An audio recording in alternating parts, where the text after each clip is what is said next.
our convention also. Oh, she will be here tomorrow night. Well, praise the name of the Lord. So God bless you.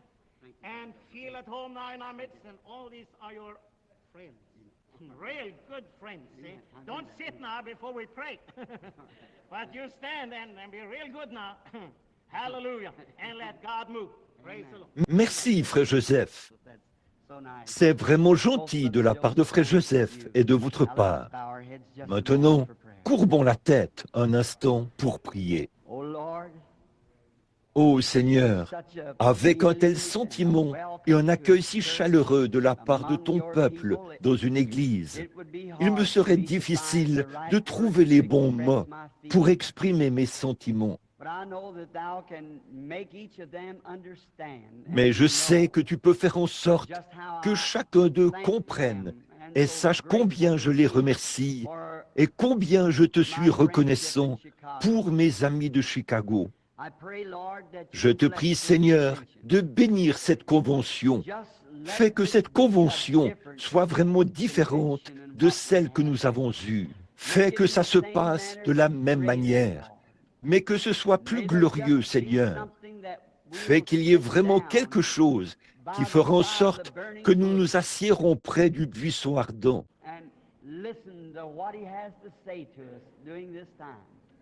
Pour écouter ce qu'il a à nous dire en ce moment.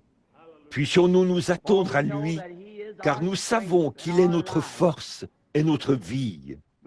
Nous te remercions pour frère Joseph. Nous sommes si heureux que tu l'aies ramené et que tu lui aies accordé de grandes réunions, ainsi que pour toutes les âmes qu'il a grandement contribué à t'amener, et les ministres qui ont été aidés, la grande Église du Dieu vivant dans d'autres pays. Car nous croyons vraiment, ô Dieu, que nous verrons bientôt celui que nous avons aimé et que nous avons tant désiré voir. La glorieuse Église rachetée de Dieu se tiendra là, rachetée à son image. Oh, ce jour-là, quand la trompette sonnera et que les morts commenceront à ressusciter, et nous serons enlevés avec eux à la rencontre du Seigneur dans les airs. Nous avons hâte que vienne ce grand événement. Aide-nous, Père, au cours de ces réunions maintenant, alors que nous sommes assis à l'ombre d'un arbre, pour ainsi dire, dans cette école. Aide-nous à te connaître davantage, pour que nous puissions repartir de cette convention mieux équipés que nous ne l'étions lorsque nous sommes entrés, car nous le demandons au nom de Jésus. Amen. Vous pouvez vous asseoir. In our conventions, we usually try to get a big auditorium, but now as we were not sure before a couple of weeks ago that our brother Branham would come, and this is the time of the closing of all the schools, it has made it close to impossible. This may handicap us a little bit, but I trust we all will have patience, and if you know the reason, I'm sure you will have patience. For Sunday evening, we have been able to secure a much bigger and better auditorium. Not nicer, it couldn't be nicer than this, but we'll have better space and we can get the people in. But I hope you all will have a little patience and overlook this thing. Now I have confessed and you have forgiven, and now you just have to be good. See? Okay?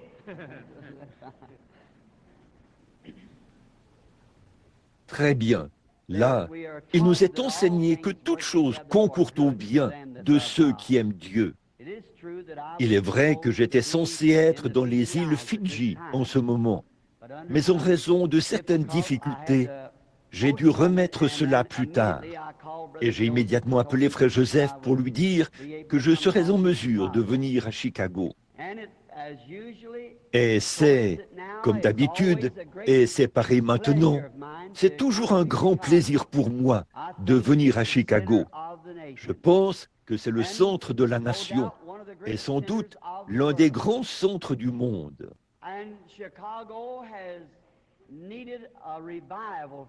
Et Chicago avait besoin d'un réveil depuis longtemps, d'un véritable réveil. Et de grands ministres ont eu à cœur d'avoir ce réveil. Et ici, c'est exactement comme d'autres villes partout dans le monde. C'est une ville remplie de péchés qui a besoin d'un réveil. Il y a quelques jours, j'allais en ville. Je suis du Sud, de naissance, et j'aime parler aux gens partout où je les vois. Et j'étais en train de prendre en compte le fait il est habituel dans le Sud de se parler les uns aux autres, qu'on se connaisse ou pas. Nous sommes des êtres humains, et nous ne faisons que passer ici-bas. Et nous aimons nous souhaiter une bonne journée. Bien le bonjour à vous, ou quelque chose de ce genre. Eh bien, quand vous traversez la rivière Ohio, vous voyez la différence tout de suite.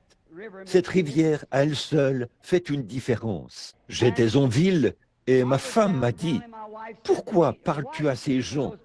Ils ne t'adressent pas la parole. » Certains d'entre eux ont l'air d'être très désagréables. Eh bien, et je dis, « Tu sais, le peuple de Dieu est en minorité. » J'ai dit, c'est peut-être 10%.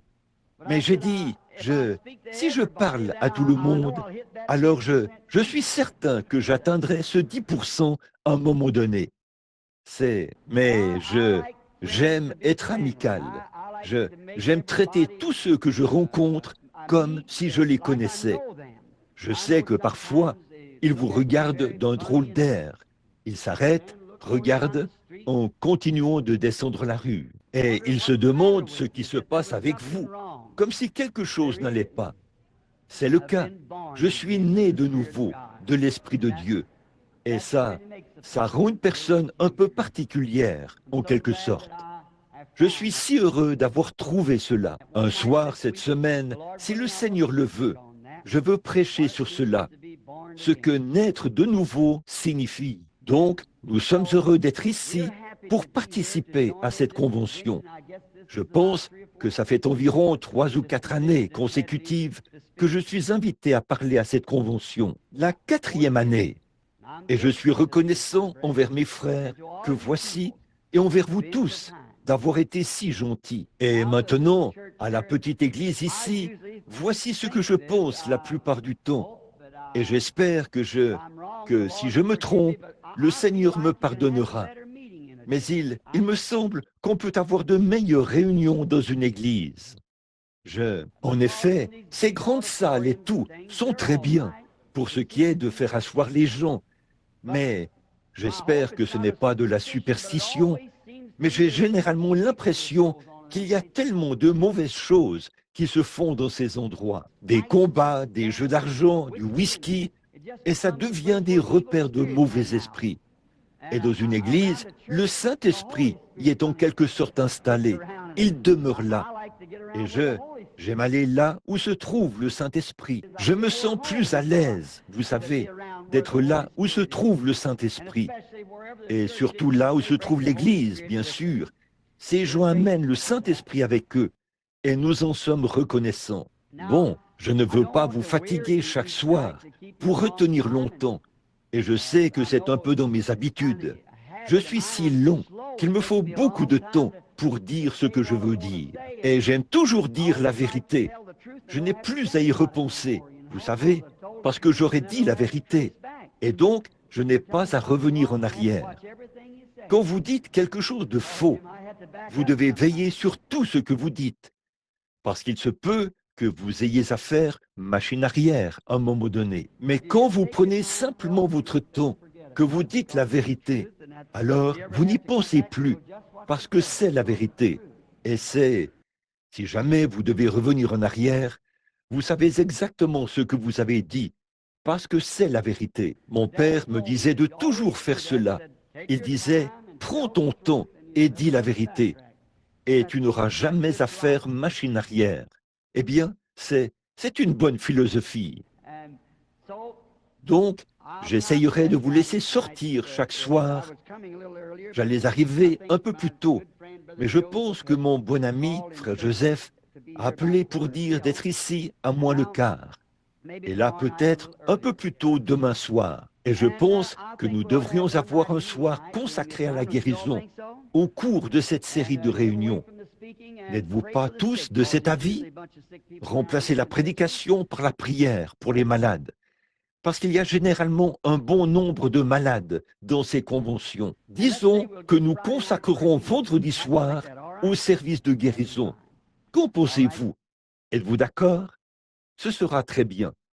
Très bien, monsieur. Et puis, samedi matin, je pense que je suis censé prêcher chez les hommes d'affaires chrétiens. C'est ça, au petit déjeuner. Et je suis toujours, quand? Vendredi matin et samedi matin. Ce sera avec les hommes d'affaires chrétiens. Eh bien, ce sera très bien. Et puis, dimanche soir, je pense que frère Osborne présentera son aimé ou son film. Oh, dimanche après-midi, très bien. Un autre service. Vous voyez comment il m'a coincé là? Voyez? Très bien. Alors, ce sera dimanche soir. Nous allons maintenant lire une toute petite portion de la parole et aborder cela rapidement. Et souvenez-vous de ce que nous essayons de faire, frères et sœurs. C'est de venir à la maison de Dieu en tant que lieu de correction. Un endroit où nous nous asseyons et nous nourrissons de la parole de Dieu et d'où nous repartons changés. Je crois que c'était en Finlande où nous nous sommes arrêtés en cours de route. Et il y avait un groupe de petits Finlandais qui fauchaient le grain. Et il y avait... Quelqu'un était venu leur apporter de l'eau alors qu'ils prenaient leur repas de midi sous un arbre. Nous nous sommes arrêtés. Nous avons distribué quelques petits tracts. Nous avons prié et nous nous sommes mis à leur parler du Seigneur. Et 17 personnes ont reçu le Saint-Esprit sur le champ, sous cet arbre, juste du fait que nous nous soyons arrêtés là pour partager une petite vérité de l'Évangile et à des gens au cœur affamé. Et nous avons bon espoir que cette convention aura cet impact sur toute personne qui n'a pas reçu le Saint-Esprit et qui le recevront au cours de cette série de réunions. Alors ce soir, je veux prendre comme sujet au chapitre 19 de 1 Roi, les 5 dernières lettres, ou les 5 derniers mots, plutôt, du verset 9.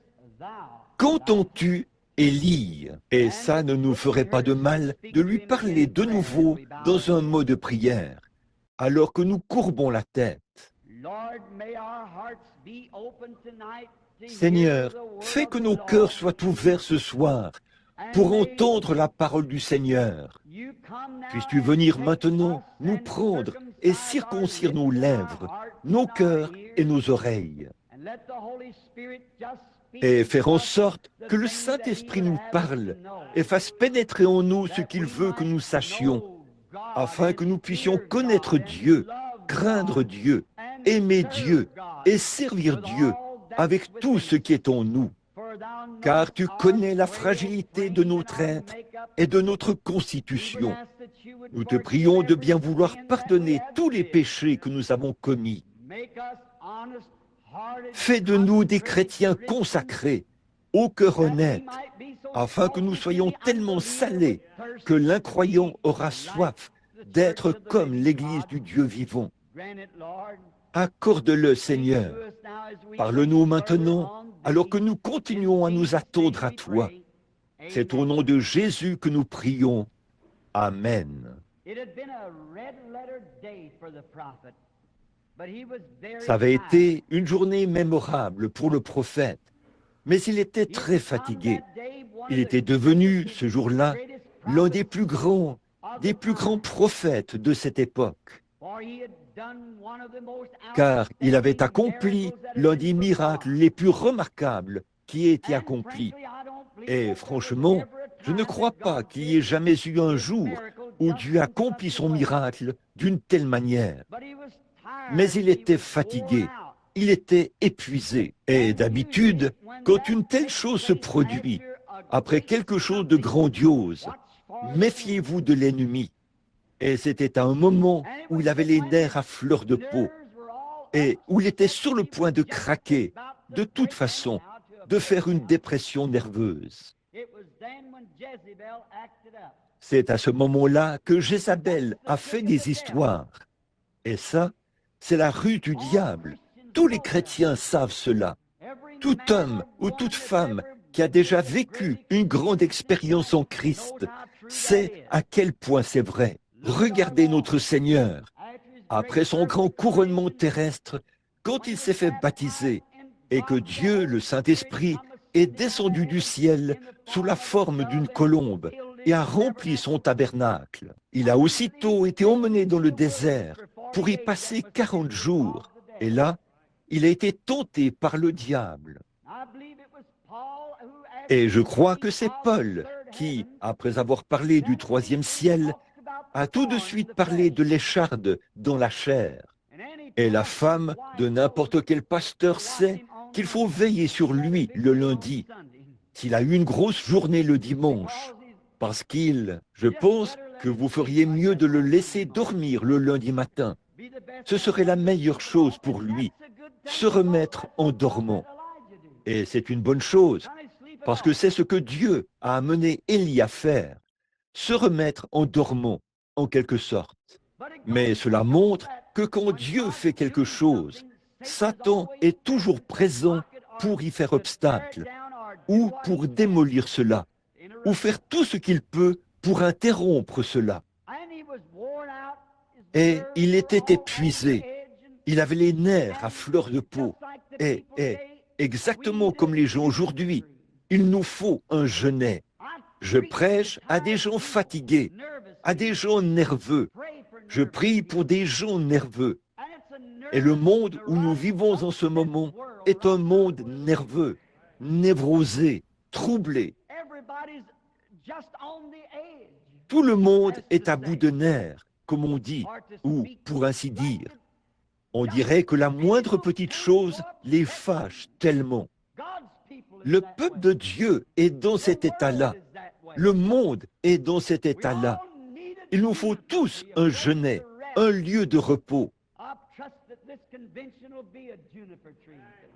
J'espère que cette convention sera un jeûne. Les asiles d'aliénés se remplissent, les hôpitaux se remplissent, le taux de criminalité juvénile monte en flèche et nous vivons à une époque terrible. Et les hommes cherchent à s'évader en buvant du whisky ou essayent de se distraire en jouant aux cartes. Où tourne la chose en plaisanterie? Mais ce qu'il nous faut, c'est un jeûne, un lieu où nous pourrons nous tranquilliser devant Dieu. Maintenant, il y a 3 étapes dont nous voulons parler.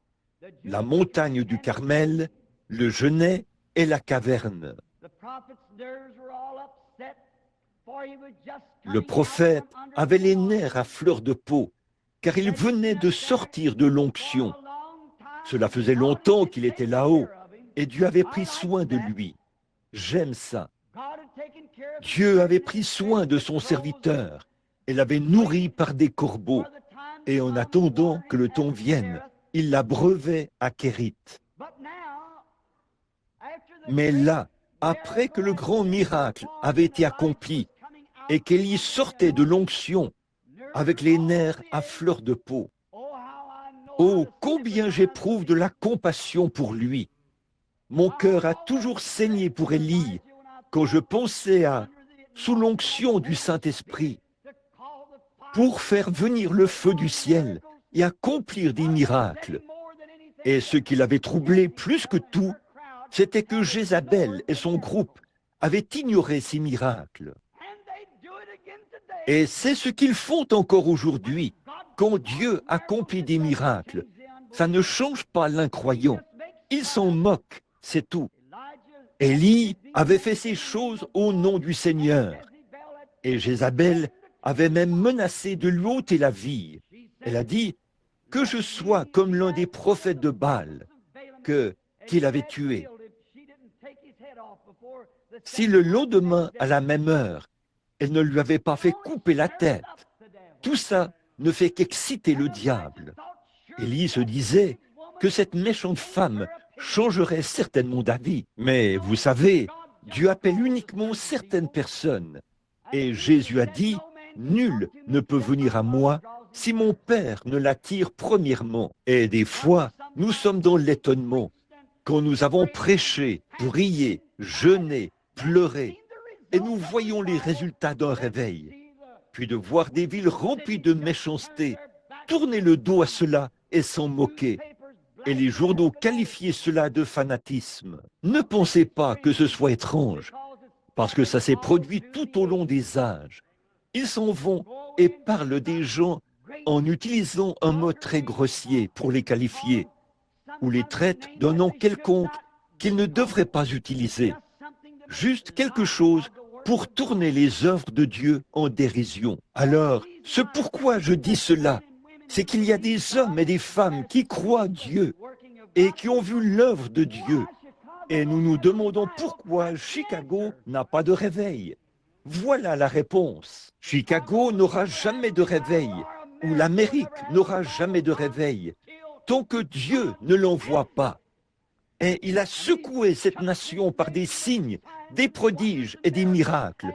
Et les gens s'en éloignent constamment sur la base des mêmes motifs que Jézabel avait. Je vais leur couper la tête. Je vais fermer leurs églises, s'ils en avaient la possibilité. Nous avons encore des droits constitutionnels. La loi garde ses portes ouvertes. Ce sont les droits constitutionnels. Mais Élie était épuisé. Il avait le cafard. Et là, Jézabel a proféré cette menace qui l'a presque fait sombrer dans une dépression nerveuse. Voyez-vous, certaines personnes pensent que les prophètes de Dieu devraient continuellement déployer tous leurs efforts à accomplir des choses sans relâche. Mais Dieu veut qu'ils se retirent à l'écart. Vous savez, certains d'entre nous mangent et ne font jamais d'exercice physique.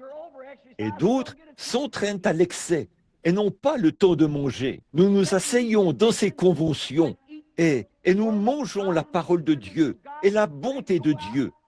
Puis nous en ressortons bien gras et bien portants. Et ça, nous ne disons jamais rien à ce sujet. Nous devrions aller là dehors et utiliser cette énergie et ces témoignages pour la gloire du Seigneur Jésus. Vous savez, beaucoup de gens pensent que le prophète devrait foncer comme une fusée. S'il fonce comme une fusée, bientôt il tombera aussi comme une pierre. Aujourd'hui, alors que j'arrivais de Jeffersonville, j'écoutais la radio et on y disait qu'ils ont l'intention de lancer un Spoutnik ou quelque chose de ce genre. Ils dépensent des millions de dollars chaque année pour essayer de battre la Russie dans la course pour aller sur la Lune. Ce n'est pas étonnant que nous soyons une bande de névrosés. Qu'est-ce que nous avons à faire avec la Lune alors que nous n'arrivons pas à nous occuper de ce que nous avons ici-bas? Nous n'arrivons pas à gérer ceci. Mais voyez-vous, tout ça, c'est un mouvement scientifique. Dieu est complètement laissé de côté. Autrefois, des hommes ont essayé de construire une tour pour quitter la terre. Et Dieu ne leur a accordé aucune unité entre eux. Et je pense que ces hommes qui essayent aujourd'hui de construire ces tours pour aller sur la Lune, ils sont là en ce moment à faire toutes sortes de conférences sans avoir d'unité. Ils ne peuvent pas parler la même langue. Il y a un langage que nous devrions tous connaître. C'est le langage de Dieu. L'amour de Dieu les uns pour les autres. La communion entre les hommes. Quand nous aurons appris à construire ce genre de tour, à parler ce genre de langage, il y aura une tour qui descendra des cieux et qui nous emmènera tous dans la gloire. Ce sera l'échelle de Jacob, que Dieu nous permettra tous de gravir un jour. Il était fatigué et épuisé, mais Dieu prenait soin de son prophète. Je pense à la bonté que Dieu a témoignée à Élie quand il l'a emmené sous l'arbre. Il avait laissé ça, était parti de sa propre province pour une autre province. Et là-bas, il avait laissé son serviteur. Puis, il s'était enfui dans la jungle, très loin dans le désert, jusqu'à un lieu donné. Je crois que ce Genêt avait été planté à cet endroit-là, précisément dans ce but. Dieu l'a installé sous ce genêt et l'a endormi pour qu'il puisse se reposer un peu. Par la suite, il savait qu'il avait faim, alors il l'a réveillé. Un ange l'a touché et il y avait là, sur les charbons, des gâteaux cuits. Il a mangé ces gâteaux et il s'est rendormi. Il devait être vraiment fatigué. Après ce réveil et ces miracles qu'il avait accomplis, et le surnaturel qui reposait sur lui, il était épuisé. Alors l'ange l'a laissé dormir un peu et il l'a réveillé de nouveau. Et il lui a dit, « Mange encore, parce que ce voyage est très éprouvant. Oh, combien il nous faut, au cours de ce voyage dans lequel nous sommes engagés maintenant, trouver un lieu de repos et nous régaler de la parole de Dieu pour qu'elle nous donne de la force. Soir après soir, nous allons nous reposer dans la chambre et nous revenons frais et dispos le lendemain matin et nous mangeons davantage, car il y a un grand voyage et un grand combat qui attendent l'Église. Je crois que nous avons été des enfants assez longtemps. Dieu va maintenant faire de son Église des gens d'âge mûr. En tant qu'enfants, nous jouions et nous nous amusions. Mais maintenant, nous allons devoir faire disparaître ce qui est de l'enfant et revêtir la nature d'homme mûr, la maturité. Je crois que c'est Paul qui a dit, « Lorsque j'étais enfant, je parlais comme un enfant. » Parce qu'il réfléchissait comme un enfant. Mais il est maintenant temps que nous commencions à réfléchir comme des hommes et des femmes, car nous devons passer aux choses sérieuses. Nous voyons ensuite que le prophète est arrivé à la caverne. Je me demande quelle sorte de vitamines contenaient ces gâteaux qu'il a mangés. Ils l'ont gardé en forme pendant 40 jours. Ne pensez-vous pas que les hommes de science d'aujourd'hui prendraient volontiers un de ces pains de maïs et l'examineraient au laboratoire pour voir combien d'éléments chimiques et combien de vitamines s'y trouvaient? Des pains qui pouvaient garder un homme en forme pendant 40 jours de marche. Dieu en a encore un laboratoire rempli et ils sont destinés au voyage. Et maintenant, nous le retrouvons dans la caverne. Il s'est retiré tout là-bas dans la caverne et Dieu veut lui parler. Et la Bible dit qu'un grand vent impétueux est passé. Puis il y a eu un tremblement de terre. Et ensuite, il y a eu de grands éclairs et des secousses. Mais Élie est resté tranquille. Et au bout d'un moment, une petite voix tranquille s'est fait entendre. Et Élie a reconnu que c'était Dieu. Et il s'est enveloppé le visage de son manteau, puis est sorti à sa rencontre. Je me demande si nous, l'Église, n'avons pas trop écouté les vents impétueux, les grondements de tonnerre, le sang et les éclairs, au point que nous n'entendons plus cette petite voix tranquille. Et il est temps d'y revenir maintenant. Cela n'a jamais frappé Élie. Élie était l'un des aigles de Dieu. Il était assis au fond de la caverne, à entendre passer toutes ces choses. Et pourtant, c'est Dieu qui faisait toutes ces choses. Mais il voulait quelque chose de mieux. Élie était son aigle. J'ai toujours aimé ce cantique qui dit « Ceux qui s'attendent au Seigneur renouvelleront leur force. Ils prendront leur vol comme les aigles. » Et il y a dans ce cantique un certain couplet qui dit quelque chose comme ceci. « Seigneur, enseigne-moi la patience pendant que les cœurs sont enflammés. Fais que je m'humilie et que j'invoque ton nom, que je ne m'appuie pas sur ce que les autres font, mais que plutôt je m'attonde à une petite voix tranquille de ta part. Nous, les Américains, nous aimons les grandes choses et beaucoup de bruit. Comme c'est différent, comme ça se retourne contre nous. Ceci, c'était une petite chose, une toute petite chose, quelque chose de tranquille. Vous savez, en Amérique, on aime coloniser, avoir de grandes choses, faire partie de la grande église, faire de grandes choses, avoir les plus grandes foules, celui qui peut attirer le plus d'attention. C'est simplement inné en nous d'agir ainsi. Mais, oh, combien nous avons prouvé que nous avons laissé Dieu de côté. Là où il y a tellement de bruit, eh bien, je crois au bruit, j'y crois certainement, mais ce n'est pas ça. Élie savait que c'était Dieu qui faisait ce bruit, mais il attendait autre chose.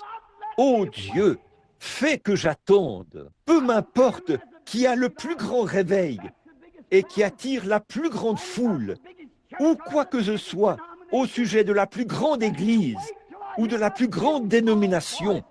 Fais que j'attende jusqu'à ce que j'entende cette petite voix tranquille. Je me suis demandé si nous n'avons pas passé trop de temps à être méthodistes, baptistes et différentes dénominations, au point de ne plus entendre cette petite voix tranquille. En effet, nous pouvons voir nos églises qui déclinent, la communion qui se brise entre les frères, et toutes ces choses qui se produisent, et comprendre qu'il y a quelque chose qui cloche.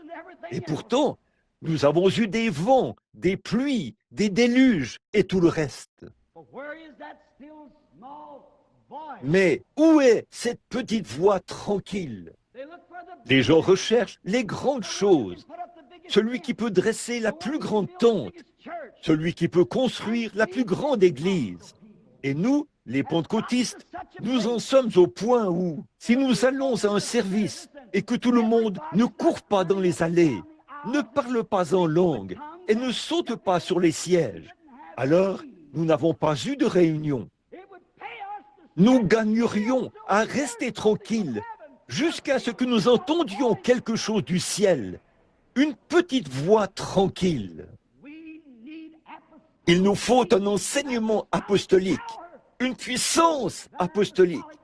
Cette puissance apostolique, ce n'est pas tant le bruit, mais c'est le Saint-Esprit et l'amour de Dieu qui font que nous sommes un en Jésus-Christ. Les gens aiment coloniser, former des sectes, former des dénominations.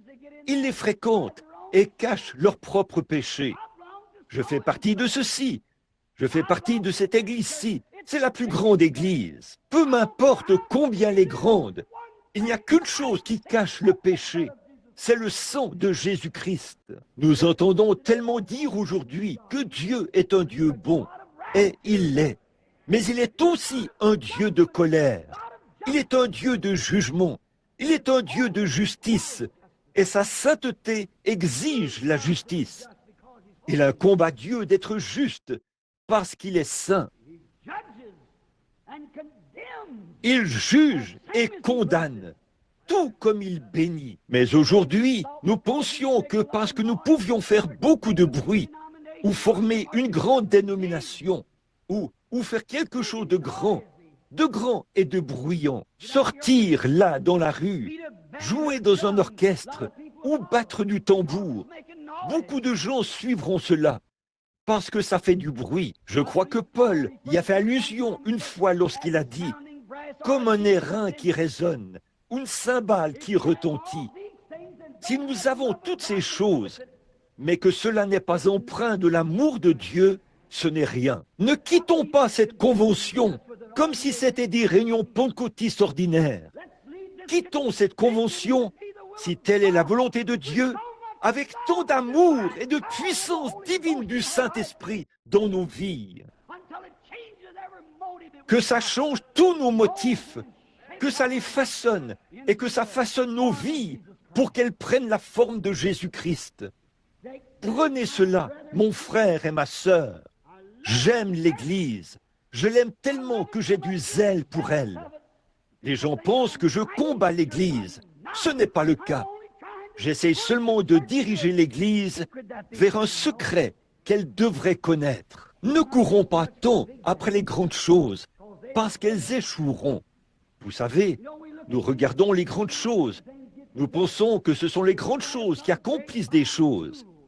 Si nous pouvons avoir de très bonnes écoles, qu'est-ce que nos écoles ont produit cette année? Avez-vous vu que beaucoup de nos écoles religieuses sont sur le point de fermer à cause des perversions, des gens pervers, des homosexuels qu'il y a dans nos écoles? Ce dont les gens ont besoin aujourd'hui, ce n'est pas de coloniser et d'avoir de grands mouvements. Il nous faut... Dieu veut des individus. Les hommes ont peur de parler. Ils ont peur de prendre position. Il leur faut quelque chose derrière eux pour les soutenir. Une grande dénomination, ou une organisation, ou un grand groupe. Qu'est-ce que les hommes, ce qu'il faut à un homme appelé de Dieu pour le soutenir, c'est le Saint-Esprit. Tenez-vous seul. Aujourd'hui, nous ne voulons pas le faire. Nous nous présentons en tant qu'organisation. Nous nous présentons en tant que mouvement. Nous nous présentons en tant que ceci, cela, autre chose. Mais Dieu veut que les hommes se présentent en tant qu'individus, comme Élie l'était. Il était le seul qui restait à sa connaissance. Mais il a pris position pour les principes justes. Le bruit et les secousses ne l'ont pas troublé. Il a attendu jusqu'à ce qu'il entende cette petite voix tranquille. Et là, il a répondu. Nous pouvons très bien avoir des rassemblements d'un bout à l'autre du pays. Nous pouvons très bien avoir de grands stades remplis de gens. Nous pouvons très bien avoir toutes sortes de choses qui se produisent. Ça ne servira à rien tant que Dieu n'aura pas parlé individuellement au cœur humain. La seule chose qui changera l'homme, c'est la seule chose qui fera qu'il enveloppe son propre visage et entre dans la présence de Dieu. L'Église en a besoin, mes amis. Voilà le genre de convention que nous voulons. Quelqu'un a dit il y a quelque temps, il a dit, « Frère Branham, la seule chose qui cloche dans vos réunions, a-t-il dit, quand vous êtes sous l'onction du Saint-Esprit et que vous avez des visions, nous vous croyons à ce moment-là. Mais, oh, cette vieille prédication rude et formaliste que vous avez, eh bien, si le Saint-Esprit peut donner des visions, c'est le même Saint-Esprit qui parle d'une autre manière. Dieu ne le fera pas. Nous avons besoin de correction. Oh, nous avons besoin de nous retirer à l'écart, de rester tranquille et d'écouter jusqu'à ce que quelque chose se produise en nous, qu'une voix venue du ciel parle. Mais nous voulons avoir une sorte de soutien. Un homme pense que parce qu'il est devenu ministre, s'il ne va pas vers une grande organisation pour qu'elle lui accorde son soutien, eh bien, il ne pourra pas prêcher. Si Dieu vous a appelé à prêcher, prêchez. Si vous vous tenez seul, prêchez quand même. Dieu vous a parlé. Tenez-vous là et prêchez. Ce sont les droits que Dieu vous a donnés. Je préférerais écouter un homme comme celui-là, plutôt que d'avoir tout, quelqu'un qui possède tous les doctorats en théologie et en philosophie pour l'appuyer. C'est ce qui a détruit l'Église aujourd'hui. Elle s'est lancée dans la quête d'une classe sociale, de sectes et d'associations. Toutes ces choses sont très bien, mais elles n'ont pas leur place dans une maison de Dieu. Dieu veut des hommes envoyés par Dieu, loin du ciel, qui ont entendu la gloire de Dieu et qui ont été remplis de son esprit et qui s'en tiennent aux convictions de leur cœur. Regardez Élie, regardez Élisée, qui est venu après lui. Regardez Jean-Baptiste en son jour. Regardez Paul, quand tous l'avaient abandonné. Il a continué de tenir bon, parce qu'il avait rencontré Dieu. Il avait entendu une voix lui parler un jour. Regardez John Wesley, Martin Luther, Calvin, des hommes qui ont un jour fait quelque chose pour Dieu. Ce sont des hommes qui ont entendu Dieu et qui s'en sont tenus à leurs convictions, qui ont écouté et qui ont attendu. Ce que les autres disent, ça ne change rien. Ils attendent jusqu'à ce qu'ils entendent Dieu. De grands réveils ont lieu. Il semble que ces vents impétueux, ces grandes puissances et toutes ces choses se produisent. ils attendent. Les aigles de Dieu le font toujours, jusqu'à ce qu'ils entendent cette voix qui leur parle. Vous savez, les grandes choses ne font pas beaucoup de bruit. Avez-vous déjà pensé à ça? Eh bien, vous savez, le soleil peut puiser 10 millions de tonneaux d'eau en faisant moins de bruit que nous n'en faisons en remplissant un verre d'eau à une pompe. En général, les grandes choses opèrent dans le silence. Avez-vous déjà entendu les planètes lorsqu'elles font leur révolution les unes autour des autres? Non. Mais combien est-ce grand? Avez-vous déjà entendu le jour se lever? Et pourtant, il disperse toutes les ténèbres. Il est si silencieux que ça ne nous réveille même pas. Mais il chasse totalement la nuit. Ce dont l'Église pentecôtiste a besoin aujourd'hui, c'est d'un lever du jour.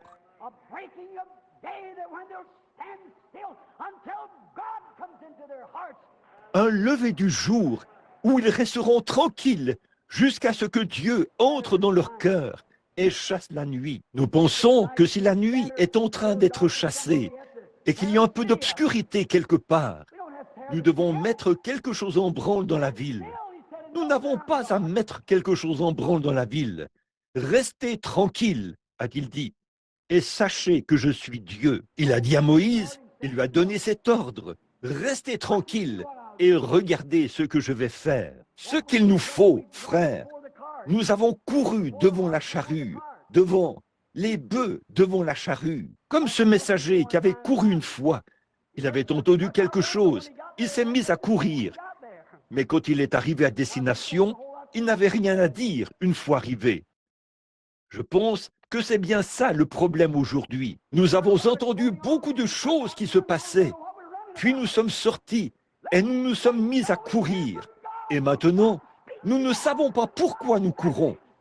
Attendons jusqu'à ce que nous entendions Dieu parler, jusqu'à ce que Dieu parle à notre cœur et que nous ayons un message.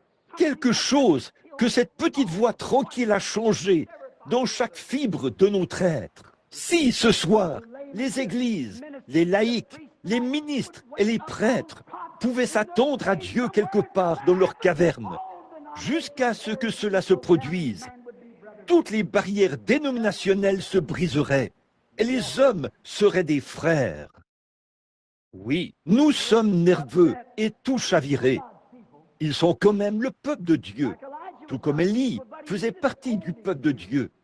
Mais il lui fallait l'expérience de la caverne. L'avez-vous déjà remarqué? Ce n'est pas la petite ondulation qui fait beaucoup de bruit qui reflète les étoiles. C'est le petit bassin d'eau paisible qui reflète les étoiles. Et bien des fois, nous nous sommes trop fiés aux ondulations. Je crois qu'une ondulation contient de l'eau. Mais savez-vous ce qui l'a fait onduler? C'est parce qu'elle est peu profonde. C'est vrai. Je me souviens qu'une fois, mon père et moi sommes allés en chariot dans les champs, chercher de la nourriture. Je ne sais pas combien d'entre vous, messieurs, ont grandi dans une ferme. Mais nous avions cette espèce de vieux chariot et nous nous sommes mis en route. Et chaque petite bosse que nous rencontrions, ça faisait boum, badaboum, crac, boum, bam, bam, et ça sautillait. Et ça faisait le bruit le plus horrible que j'ai jamais entendu. Mais nous l'avons chargé autant que nous le pouvions de bonnes choses de la ferme. Et nous sommes repassés sur ces mêmes bosses. Il n'a pas fait le moindre bruit. Il était chargé. Ce qu'il nous faut ce soir, c'est un chargement rempli de l'amour divin et de la puissance divine de Dieu. Et attendre jusqu'à ce que cette petite voix tranquille nous rencontre. Pendant cette convention, attendons jusqu'à ce que nous entendions sa voix. C'est un défi pour nous. Attendre jusqu'à ce que nous sachions ce que nous faisons. Attendre jusqu'à ce que sa voix parle. Et alors nous saurons dans quelle direction aller. Ça devrait. Cela me donne une certitude. Quelqu'un dit, eh bien, écoutez donc, frère Branham. Voyez-vous, si la foule se met à courir, eh bien, ne pensez-vous pas que nous devrions la suivre? Attendez-vous à Dieu. Devrais-je aller adhérer à cette église-ci? Attendez-vous à Dieu. Vous pensez que s'il y a un grand réveil par ici, attendez-vous à Dieu. Voyez, tout ce que Dieu dit, que attendez jusqu'à ce que Dieu parle. Alors, vous pourrez parler. Vous aurez alors un message. Oh, vous pourriez entrer dans l'eau et sautiller, faire beaucoup de bruit. Mais attendez-vous à Dieu. Qu'entends-tu? Qu'entendez-vous dans toutes ces choses qui se passent? Qu'avez-vous entendu là-dedans? Nous avons entendu de la confusion. Nous avons entendu des hauts et des bas. Et nous avons formé plusieurs organisations différentes. Nous avons fait de grandes choses comme ça. Mais où est Dieu dans tout ça? Il nous faut des hommes oints, des hommes qui savent où ils se tiennent, des hommes qui ont rencontré Dieu face à face et qui ont parlé avec lui. Vous serez mes témoins après que le Saint-Esprit sera venu sur vous. Vous ferez, vous aussi, les choses que je fais après que le Saint-Esprit sera venu sur vous. Vous serez mes témoins. Voici les signes qui accompagneront ceux qui auront cru. Nous voulons attendre. Jésus leur a dit, après qu'ils avaient été avec lui, oh, ils pensaient, ils étaient partis là-bas. Ils se réjouissaient en rentrant. Les démons leur étaient soumis. Il a dit, vous n'êtes pas encore prêts. Allez à Jérusalem et attendez jusqu'à ce que vous soyez remplis. Vous ferez trop de bruit. Vous ne produirez que de la vapeur et rien d'autre. Elle sortira par le sifflet. Et vous n'aurez plus de vapeur pour faire tourner les roues. Nous pouvons témoigner, sautiller, chanter et faire toutes ces choses. Mais tant que Dieu ne nous aura pas amenés à un niveau où nous pourrons reconnaître mutuellement que nous sommes des frères, tant que toute méchanceté, toute jalousie, toute querelle et tout le reste ne nous auront pas quittés, tous nos sautillements, nos cris, nos louanges à Dieu, nos organisations, nos parler en langue, nos guérisons des malades, nos accomplissements des miracles et tout le reste ne serviront jamais à rien. Revenons et attendons dans la caverne jusqu'à ce que nous entendions la petite voix tranquille qui nous appelle au service de Dieu. Oh, combien nous en avons besoin, combien le monde en a besoin. Nous en avons besoin. Dieu pourvoira. Vous dites, eh bien, frère Branham, si tout le monde va, que dois-je faire si tout le monde suit ce mouvement-ci et si tout le monde suit ce mouvement-là? Vous suivez Christ. Attendez juste un peu. Vous savez, nous avons des oiseaux et certains d'entre eux sont des oiseaux migratoires. Certains d'entre eux, dès que la première petite brise fraîche arrive, ils s'envolent vers le sud à toute vitesse. Mais il y en a qui restent ici. Eh bien, l'un des oiseaux dira à l'autre, « Tu ferais mieux de venir, d'y aller.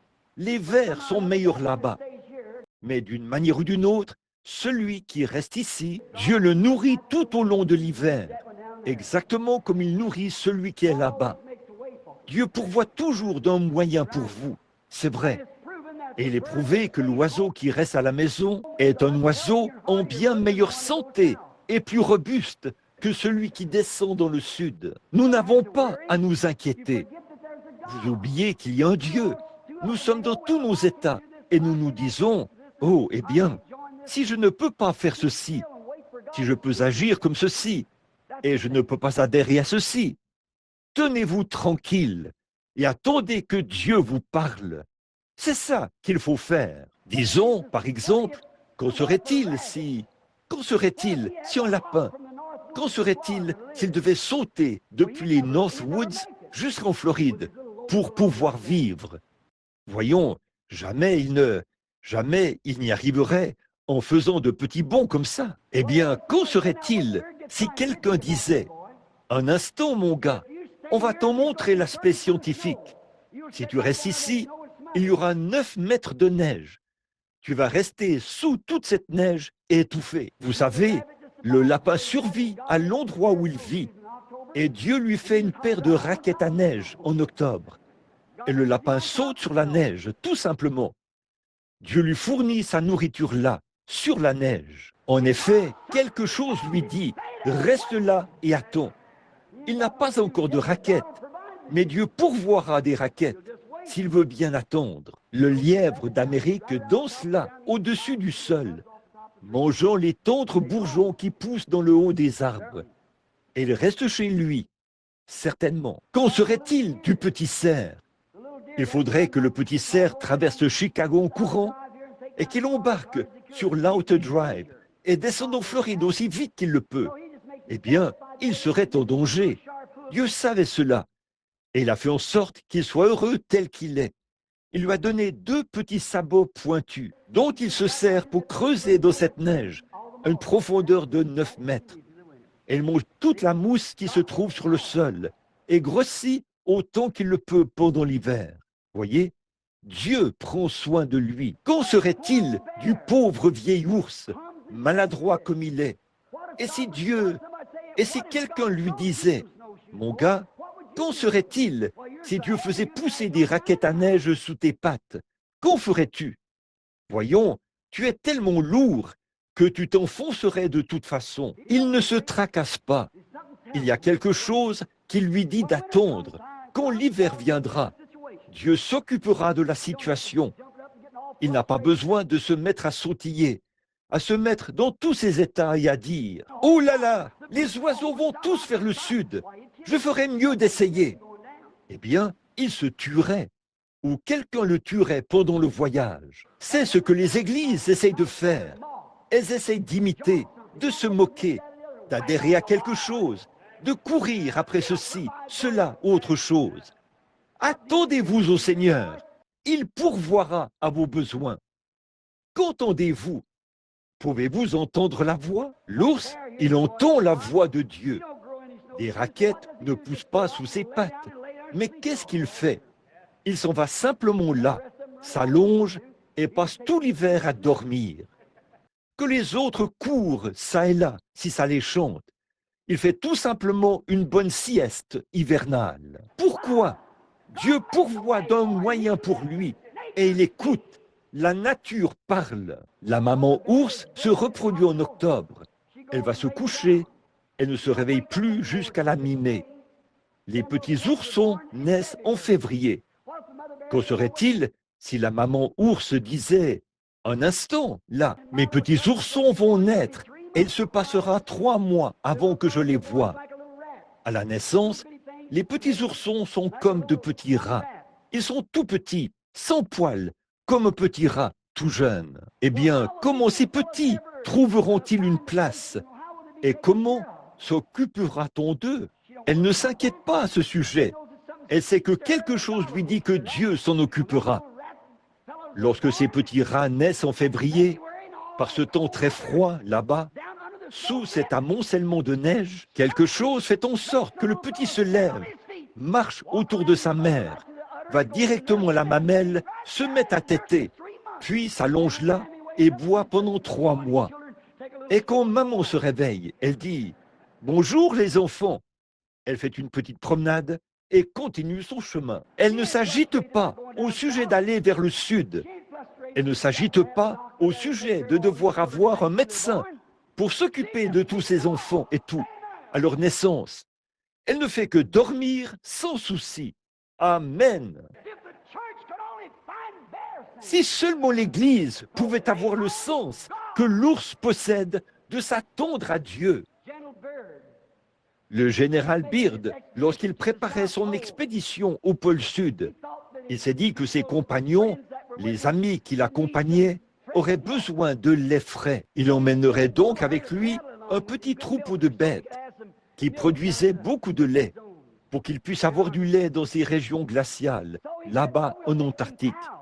Alors, il a dit, eh bien, nous allons emmener des vaches. Et ils se sont dit, si nous emmenons ces vaches d'ici, qui est une zone tempérée, là-bas dans une zone glaciale, ces vaches vont attraper une pneumonie et mourir. Si nous les y emmenons, alors ils leur ont fait fabriquer beaucoup de manteaux, de grands manteaux de fourrure, et les ont mis sur ces vaches. Mais savez-vous quoi? Quand ils sont arrivés là-bas, ils ont constaté qu'on n'en avait pas besoin. Dieu leur avait fait pousser de longs poils. Alors, elles n'avaient pas besoin de ces vêtements faits de main d'homme. Voilà ce qu'il en est de l'Église aujourd'hui. Peu m'importe que vous soyez jeté là-bas dans la rue, avec une casserole en métal à la main, ou si vous avez un tambourin à la main, si vous faites de l'action missionnaire, ne cherchez pas à être un Billy Graham ou un Oral Roberts. Attendez-vous au Seigneur. Il pourvoira à tout ce dont vous avez besoin. Attendez jusqu'à ce que vous entendiez cette petite voix tranquille. C'est ce qu'il nous faut, attendre. Qu'entends-tu? Que pouvez-vous entendre? Qu'avez-vous entendu au fil des années? Nous avons eu des miracles. Nous avons eu des choses pour lesquelles Dieu a fait attendre les hommes. Il a accompli des miracles. Ça n'a jamais changé le pays. Il continue de... Le péché fait rage. C'est pire que jamais. Et ça s'est infiltré dans les rangs de l'Église. Et ça l'a brisé. Qu'est-ce que nos miracles ont produit? Qu'est-ce que nos campagnes de guérison ont produit? Je crois à la guérison divine, bien sûr. Mais on ne peut jamais accorder une importance primordiale à quelque chose qui est secondaire. La guérison divine est secondaire. Nous ne pourrions jamais accorder une importance primordiale à ces choses. L'Église devrait avoir atteint la maturité. Nous avons eu des vents impétueux et nous avons eu toutes sortes de sensations. Où en est l'Église? Où en sommes-nous aujourd'hui? Il y a encore plus de dénominations qui naissent chaque jour et qui colonisent et tout. Ils demeurent toujours les mêmes hommes. Ce qu'il nous faut, c'est d'attendre jusqu'à ce que nous entendions la voix de Dieu en tant qu'individu. Que chaque homme et chaque femme présent à cette convention, peu importe si Jim Jones et tous les autres qui sont avec vous ne le font pas, faites-le quand même. Retirez-vous dans une caverne et attendez là-bas jusqu'à ce que Dieu vous parle. Ne bougez surtout pas. Il le fera. Il y a un message que, si le Seigneur le veut, il me l'a donné dans mon tabernacle, il y a quelques soirs, à mon retour de la Californie. Je prêchais là-dessus, sur ce qu'était la nouvelle naissance. Et j'ai prêché au point où je me suis senti repris dans ma conscience. Et le lendemain, je suis parti pour ma caverne. Il y a une dame qui a parlé à l'un de mes associés ici, M. Mercier, là-bas au camp. J'étais allé à la pêche avec son mari. Frère Bosworth m'avait raconté une petite plaisanterie. Je l'ai raconté à son mari. C'était une petite chose insignifiante, mais aussi insignifiante que, j'ai dit, un petit garçon se tenait là, à regarder le berceau dans lequel était couché son petit frère, qui était né quelques jours auparavant. Et il avait les pieds dans les airs, et ses petites gencives ouvertes comme ça. Et il hurlait comme un tonnerre qui grondait. Et la petite maman regardait le petit garçon qui se tenait là. Et il a dit, « Maman, as-tu bien dit que ce bébé venait du ciel ?» Elle a dit, « Oui, fiston. » Il a dit, « Eh bien, pas étonnant qu'on l'ait chassé de là. » Eh bien, pour moi, ce n'était qu'une petite plaisanterie. Mais je l'ai raconté à un homme. Et il est allé la raconter à sa femme. Et sa femme a dit, « Veux-tu me dire que frère Branham raconterait une plaisanterie ?» Eh bien, voyez-vous, c'était mal pour moi de le faire. Certainement. Parfois, nous négligeons les choses. Paul a dit, « Si manger de la viande met une pierre d'achoppement sur le chemin de mon frère, je ne mangerai plus de viande tant que le monde subsistera. » Eh bien, cet homme essaie de justifier cela. Il a dit, dans les réunions de frère Branham, a-t-il dit, il y a une telle pression exercée sur son système nerveux, car il est sous l'onction, il voit des visions et tout, qu'il est bien obligé de se détendre. Elle a dit, mais tu n'es pas frère Branham, et tu n'as pas ce genre de réunion. Vous voyez, ça met une pierre d'achoppement. Nous devons faire attention à ce que nous faisons. Dieu nous jugera pour la façon dont nous agissons et pour ce que nous faisons. Peu m'importe si nous avons des vents impétueux, si nous guérissons les malades, et que sais-je encore. Jésus a dit, plusieurs viendront à moi en ce jour-là et diront, n'ai-je pas chassé des démons par ton nom? N'ai-je pas fait beaucoup de miracles? Il dira, retirez-vous de moi, vous qui commettez l'iniquité. Je ne vous ai même jamais connu. Je ne veux pas me retrouver dans ce groupe-là.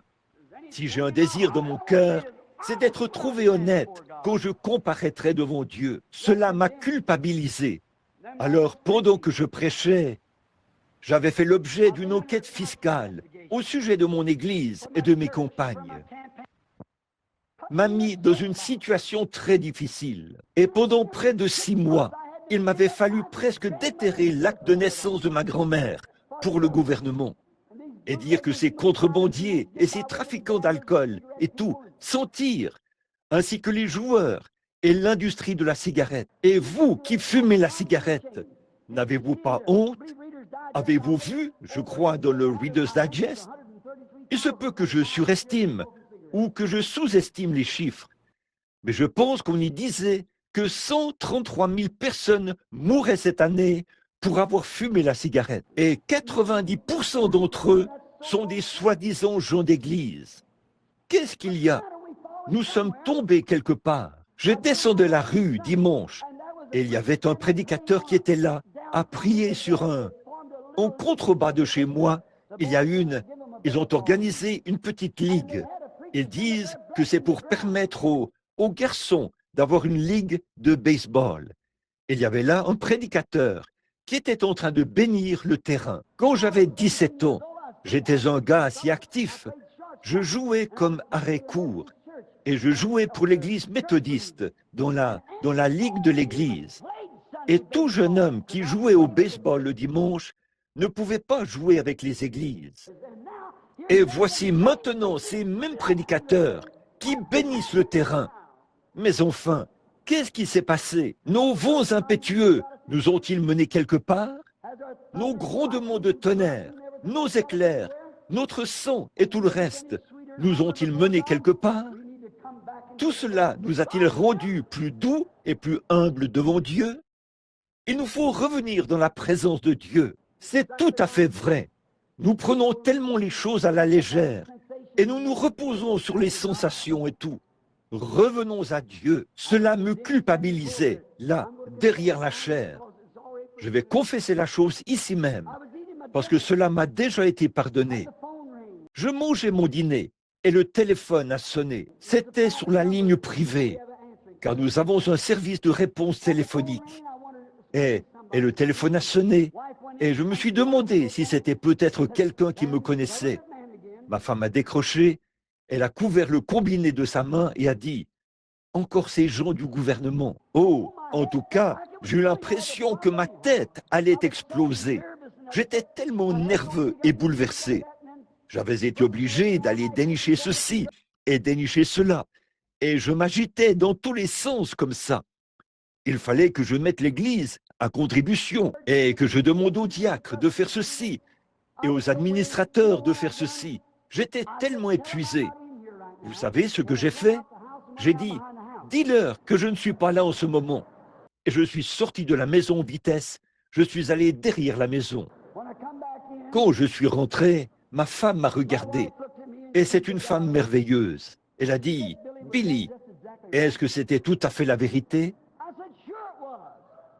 J'ai dit, bien sûr que oui, je n'étais pas à l'intérieur à ce moment-là. Voyez-vous, parfois ça peut paraître comme étant la vérité, alors que c'est quand même un mensonge.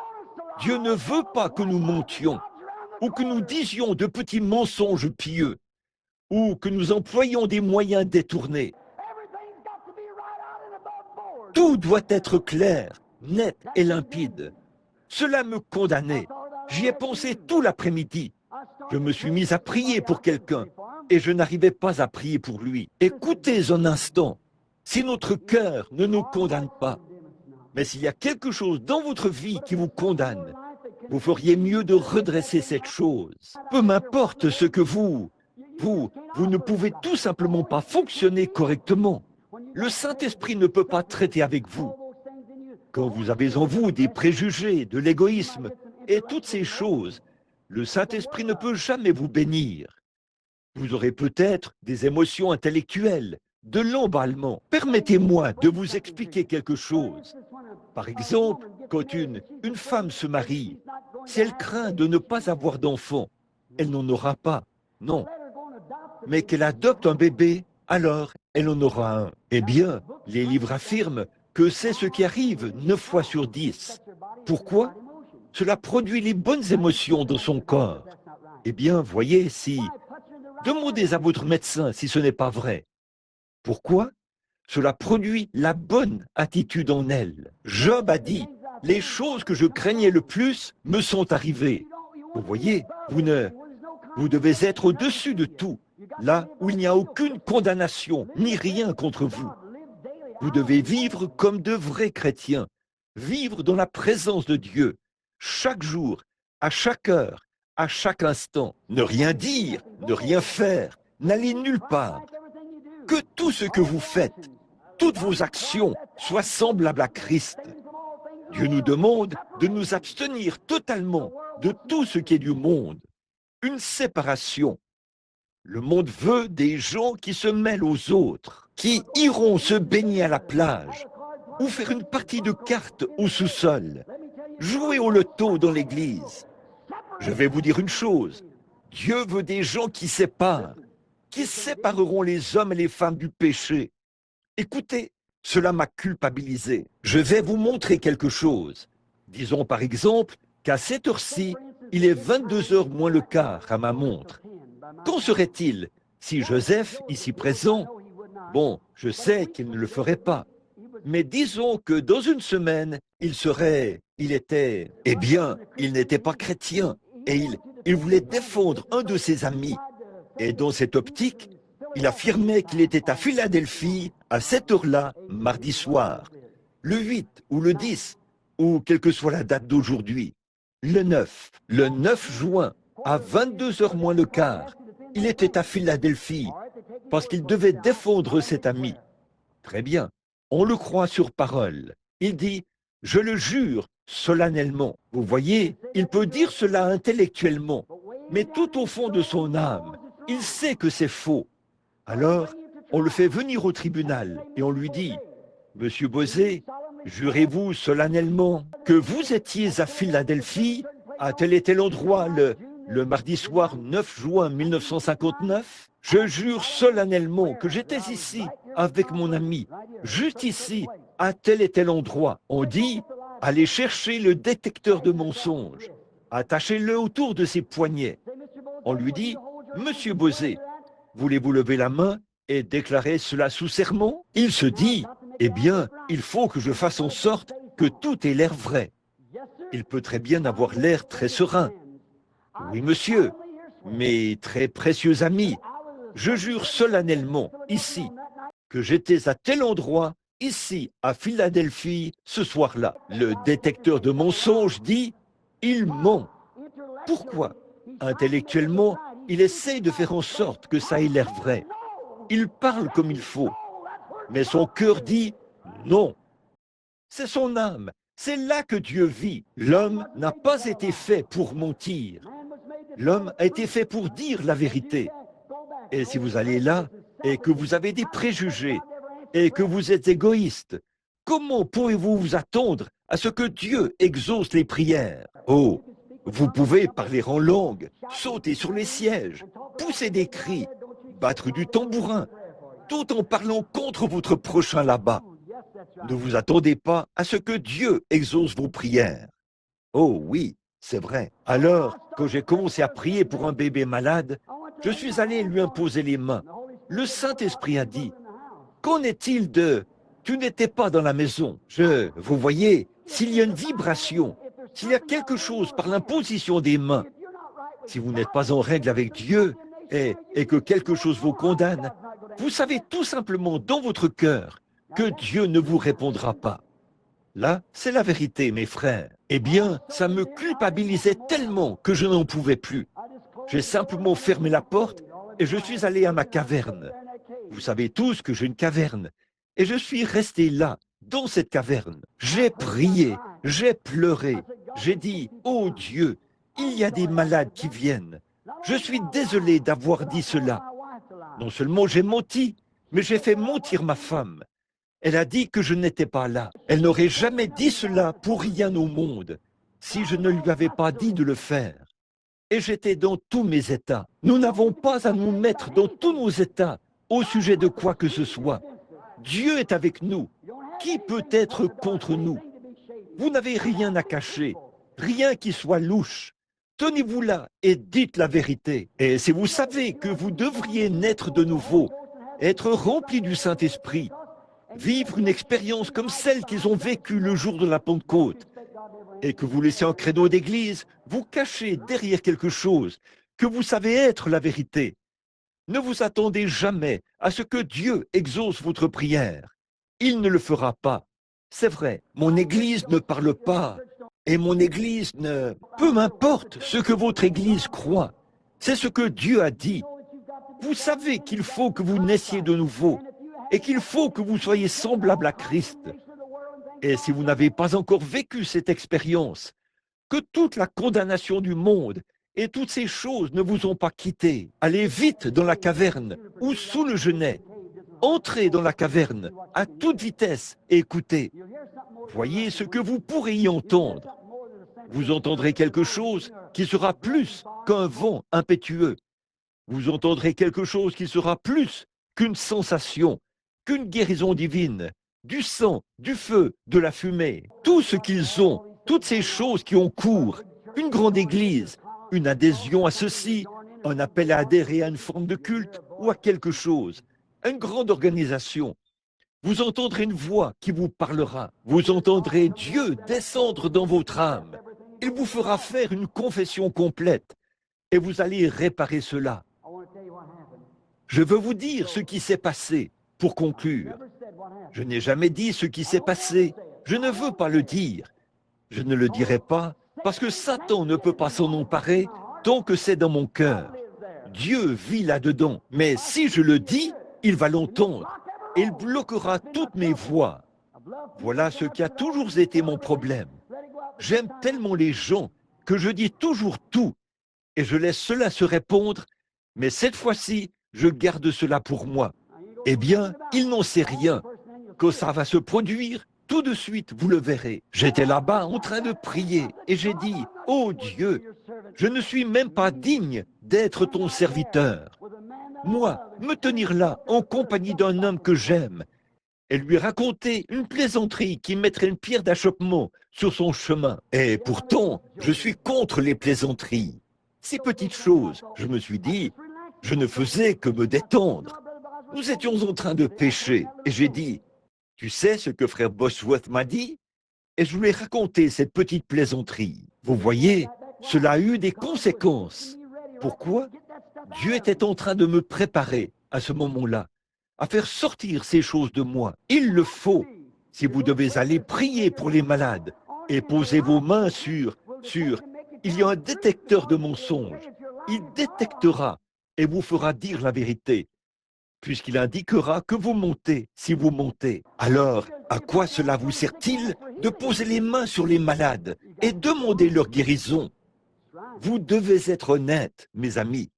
C'est vrai, j'ai honte de le dire devant l'Église, mais c'est ce que j'ai fait.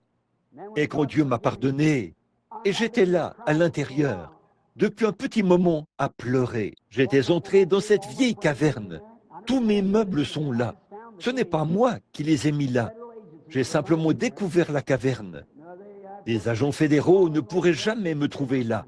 Non, il me faut remonter des ruisseaux, puis passer par des vallons, et ensuite enjamber des branches. Ils ne la trouveraient jamais. Il faut descendre un arbre et passer sous les racines pour pouvoir aller dans la caverne comme ça. Et là-dedans, il y a un autel, une balustrade, une croix faite de pierre, une grande dalle. Comment cela a été taillé, je ne saurais le dire. Et de morceaux de pierre placés là pour former la croix. Un endroit où je peux m'allonger, dans le creux de rocher, comme ceci. Tout ce qu'il y a de plus parfait. J'y vais pour prier. Et après que moi, mes péchés, j'ai su qu'ils m'avaient été pardonnés. Je suis sorti. Habituellement, lorsqu'on entre dans le creux de la caverne, il y a un très gros rocher. Presque 2 fois moins gros. Oh, c'est 2 ou 3 fois plus grand que ça. À peu près haut comme ce piano-là. Je me suis tenu sur ce rocher. Je regarde toujours vers l'est. C'est une grande région montagneuse comme ceci. Et j'ai regardé vers l'est. Je me suis tenu là, sur ce rocher, juste devant ma caverne. Et j'ai adoré le Seigneur. Oh, je l'ai adoré jusqu'aux larmes. Il était 3 heures de l'après-midi. J'étais debout là et j'ai dit, « Oh Dieu, pardonne-moi. Peu m'importe si cela me coûte la vie. » J'ai dit, « Pardonne-la. C'est moi qui lui ai fait dire cela, Seigneur. » Elle ne l'aurait pas dit. Mais je n'aurais pas dû dire cela. Je devrais vivre mieux que ça. Moi qui vais prier pour tes enfants malades et leur imposer les mains. Tu m'as convaincu de ma culpabilité. Et je savais que tu n'allais pas me répondre, tant que ce péché n'aurait pas été confessé et mis en ordre. Et j'ai appelé cet homme, j'ai redressé la chose, j'ai dit, j'ai menti, et j'ai demandé à ma femme de mentir. Veuillez me pardonner pour cela. Ma femme a dit que ça ne fait rien, révérend Branham. Je suppose que vous êtes tellement perturbé. J'ai dit, j'avais l'impression que ma tête allait exploser. Mais ça ne change rien. Ça ne me donne pas le droit de mentir. Je devrais dire la vérité, peu importe combien ça fait mal. Alors quoi? J'étais là à pleurer et quelque chose a parlé comme ceci. J'ai dit, Seigneur, une fois, Moïse voulait savoir à quoi tu ressemblais. Et tu l'as emmené dans le creux d'un rocher et tu l'y as caché. Et quand tu es passé, Moïse a dit que ça ressemblait au dos d'un homme. Le feuillage était très dense. Le soleil se couchait derrière moi, comme ceci. Je regardais vers l'est. J'avais les mains en l'air. Tout était absolument calme. J'ai remarqué que là, dans les buissons, un petit vent s'est mis à souffler. Ça se déplaçait à travers les buissons. Puis c'est passé tout près de la caverne, juste à côté de moi. Et c'est descendu le long du côté. Je ne l'oublierai jamais tant que je vivrai. Ô Dieu, fais que je reste tranquille. Cache-moi dans le creux du rocher, Seigneur. Je veux entendre cette petite voix tranquille. Une fois que j'ai su que j'avais été pardonné, j'ai vu ces feuilles bouger. Et ce petit vent, le vent ne soufflait nulle part ailleurs. C'était juste un petit vent, comme celui que j'ai entendu dans les buissons quand j'étais un petit garçon. Vous savez, ce vent est descendu d'un côté et s'est reparti. Il soufflait tout doucement et il est passé juste à côté de l'endroit où j'étais, comme ça. Je pouvais entendre les feuilles bouger. Il est passé tout près de la caverne et il a continué à descendre. Qu'est-ce que cela signifiait pour moi? C'est ce même vent qui avait soufflé autrefois quand j'avais 7 ans et que je transportais de l'eau pour l'alambic. Il m'avait rencontré là-bas, dans le buisson ce jour-là. Il avait soufflé dans ce buisson et avait dit « Ne fume jamais, ne bois jamais et ne souille jamais ton corps d'aucune façon.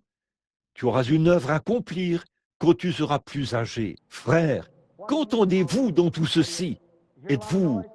Vous entendez beaucoup de bruit pour former une organisation? Vous voulez porter un manteau ecclésiastique? Ou voulez-vous attendre cette petite voix tranquille qui augmentera et fera de vous ce que vous devriez être, qui fera de vous un vrai chrétien? Réfléchissez à ça. Qu'entends-tu, Élie? Qu'entends-tu, Chicago? Attendons la petite voix tranquille dans cette convention. Maintenant, courbons la tête un instant. Je me demande, vous, les membres du corps de Christ, qui sont ici ce soir, maintenant, arrêtez un instant et réfléchissez. Vous, les membres d'Église, vous qui êtes des membres du corps de Christ, peu importe l'Église que vous fréquentez, ça n'a rien à y voir, parce qu'il y a de la corruption dans chacune d'elles, exactement comme il y en a dans la ville. Mais combien aimerait dire, ô Dieu, en ce qui me concerne, pendant cette convention, je veux ramener mon âme dans le creux du rocher. Je vais y attendre jusqu'à ce que j'entende une petite voix tranquille qui moindra et qui fera de moi un vrai témoin pour toi, qui me donnera un tel amour une telle naissance. Maintenant, alors que toutes les têtes sont inclinées et tous les yeux fermés, ce sont les laïcs et les membres d'Église.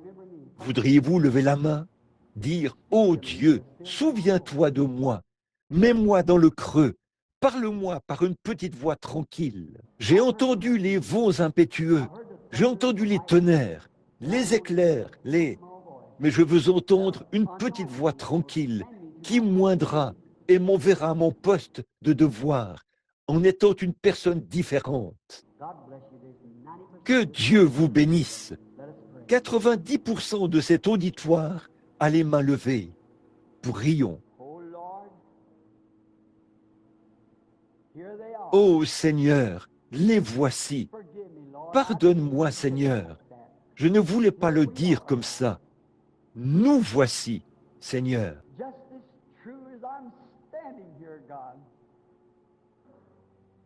Aussi vrai que je me tiens ici, ô Dieu, je crois que tu es en train d'appeler ton Église à venir dans une caverne maintenant, afin de leur parler. Et Seigneur, il ne faut pas forcément que ce soit une caverne préparée, comme celle dans laquelle le prophète s'était caché. Mais ça peut être une petite caverne dans notre mémoire. Ça peut être une caverne dans notre âme, où nous pouvons nous retirer. Nous arrêter pour faire l'inventaire. Regarder autour de nous, puis tendre l'oreille pour voir ce que nous pouvons entendre. Nous avons entendu le vent et nous en sommes reconnaissants. Nous avons entendu les vents impétueux et nous avons entendu les réveils rugissants. Et nous avons vu les miracles de la montagne du Carmel. Et nous avons vu la défaite. Et Seigneur, nous sommes fatigués ce soir. Nous sommes nerveux. Nous avons besoin de toi. Nous sommes allongés ici, sous le genêt. Nourris-nous de ta vérité, Seigneur. Ta parole est la vérité. Puis, d'ici, emmène-nous maintenant même à la caverne, Seigneur, et fais que nous nous cachions là, dans le creux du rocher, jusqu'à ce que nous entendions cette petite voix tranquille.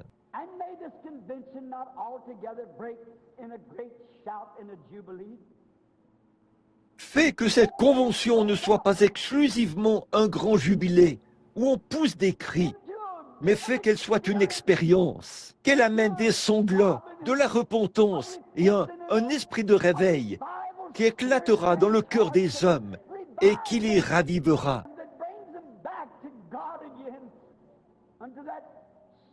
Et les ramènera à Dieu et à cette douce et humble expérience, comme le soir où nous avons été sauvés, Seigneur. Nous confessons nos péchés, nous sommes honnêtes, nous les confessons devant Dieu et devant les hommes. Seigneur, quand je pense à ce que j'ai dit à ma femme là-bas, dis-leur que je ne suis pas à la maison. Je suis dehors en ce moment. Je ne suis pas ici en ce moment. Seigneur, cela m'a culpabilisé, mais tu m'as pardonné pour cela, et je sais ce qu'il en est maintenant. Oh, adoucis nos vies, Seigneur. Répands-y l'huile, le baume de Galade et le parfum, Seigneur. Et oins nos âmes de ta bonté et de ta miséricorde, afin que nous puissions entendre Dieu nous parler de nouveau. Accorde-le, Seigneur. À tous ceux qui sont ici et à d'autres qui sont partout dans le pays, nous avons vu, Seigneur, que le tonnerre, le vent et les tremblements de terre n'ont pas produit les résultats escomptés, Seigneur. Ils veulent encore former plus de dénominations, se diviser et coloniser et séparer les hommes les uns des autres. Ô Dieu, fais que nous restions tranquilles jusqu'à ce que nous entendions la voix de Dieu qui fait fondre nos âmes les unes dans les autres. Accorde-le, Seigneur. Exauce-nous, pardonne-nous et donne-nous cet esprit afin que nous puissions vivre jour après jour. Guéris les malades qui sont parmi nous, Seigneur, ceux qui sont ici et qui ne se sentent pas bien, Père. Nous prions qu'ils n'aient même pas à attendre jusqu'au service de guérison de vendredi soir. Mais puisse-t-il, dès maintenant, dans cette douceur-là, dans le creux du rocher, entendre la voix de Dieu dire « Je suis l'Éternel qui te guérit de toutes tes maladies. » Et là, il ne sera pas question de courir les lignes de prière et d'aller dans différents endroits et que des évangélistes leur imposent les mains. Mais ce sera une expérience que toujours ils sauront qu'il s'est passé quelque chose. Accorde-le, Père. Mais par-dessus tout, pardonne-nous nos offenses. Nous voulons être irréprochables ce jour-là.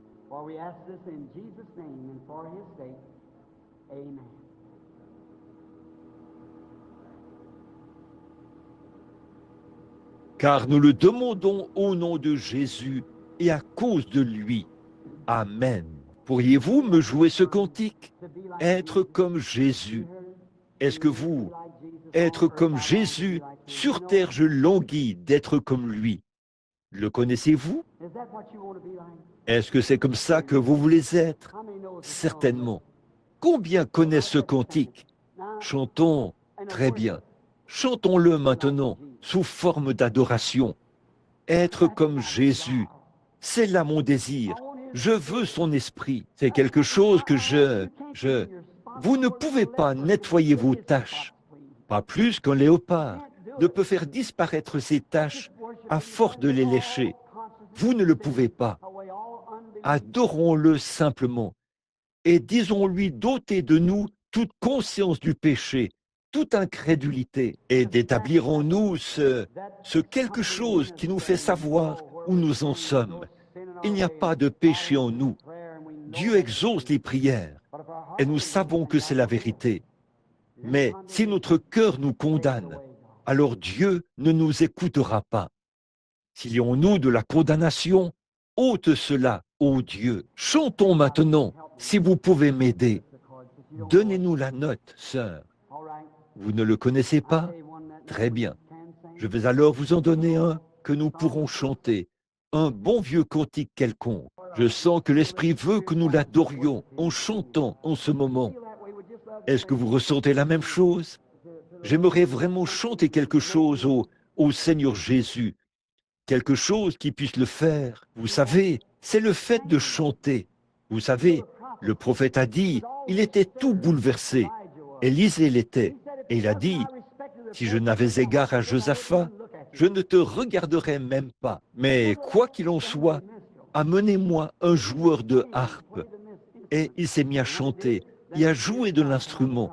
Et quand il l'a fait, alors l'Esprit de Dieu est venu sur le prophète. Vous vous souvenez de cette histoire, n'est-ce pas? Oh, comme c'est merveilleux d'être comme lui. Combien connaissent ce vieux cantique? De la place, il y a de la place à la source pour moi. Combien connaissent celui-là? Vous le connaissez, sœur? Celui-là? Hein? Pardon? Vous le connaissez? Bon, vous pouvez chanter tous les petits cantiques que vous voulez. Les petits jubilés, ils sont très bien. Mais en ce qui me concerne, ramenez-moi à ceci. Je crois que, quand il a pris sa plume et s'est mis à écrire sur « Combien connaissent le vieux cantique, mon Dieu, plus près de toi ?» Ça, c'est un vieux de la vieille. J'aime ça aussi. Donnez-nous la note pour cela, sœur. Mon Dieu, plus près de toi. Vous dites, c'est pour les funérailles. Il nous en faut, c'est vrai. Je veux que tous les péchés qui sont vivants en moi meurent. Pas vous? Tant que vous n'arriverez pas à ce point-là, être brisé, vous ne serez jamais bien façonné. Oh, comme ce cantique est merveilleux.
Fermons les yeux maintenant, levons les mains et chantons-le.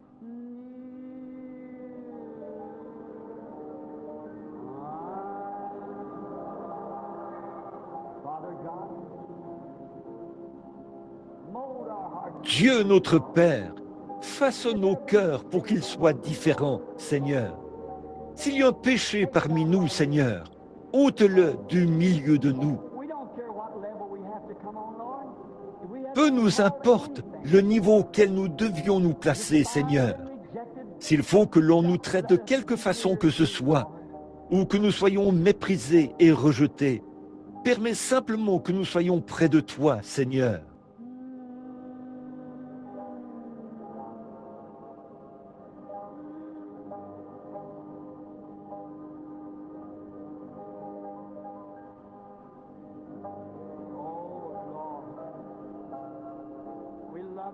Ô Seigneur, nous t'aimons, Père. Ô Dieu, pardonne-nous, Seigneur. Un de ces jours, Seigneur, si tu tardes, nous descendrons ces allées, les uns ou les autres, dans un cercueil grinçant. Oh, pardonne-nous maintenant nos manquements, Seigneur. Nous t'adorons. Nous sommes simplement comme des enfants, Seigneur. Nous adorons en esprit. Fais que cette petite brise, ce vent dans lequel Dieu était devant la caverne ce jour-là, dont je viens de parler, fais qu'il traverse chaque cœur ici présent, Seigneur. Puisse une petite voix tranquille parler.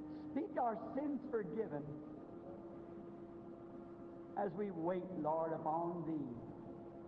In Jesus' name we pray. Amen.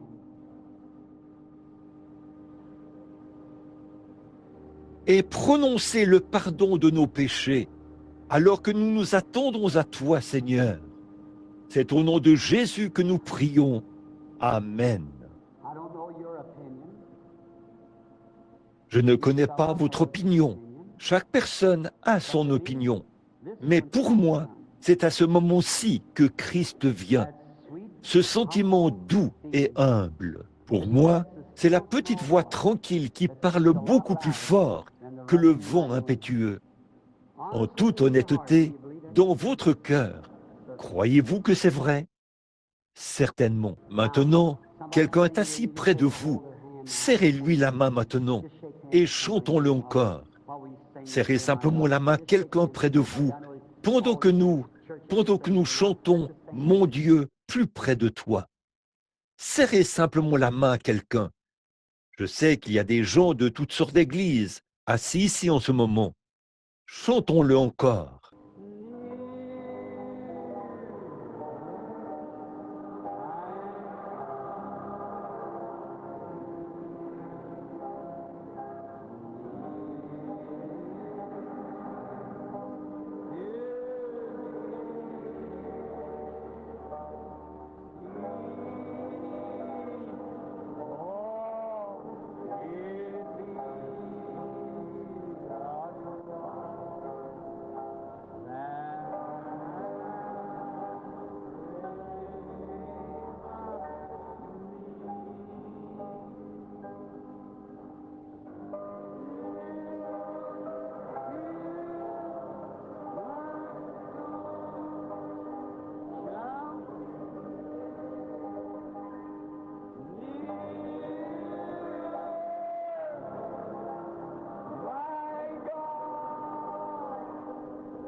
Que Dieu vous accorde de ne jamais sortir de cette attitude dans laquelle vous êtes maintenant.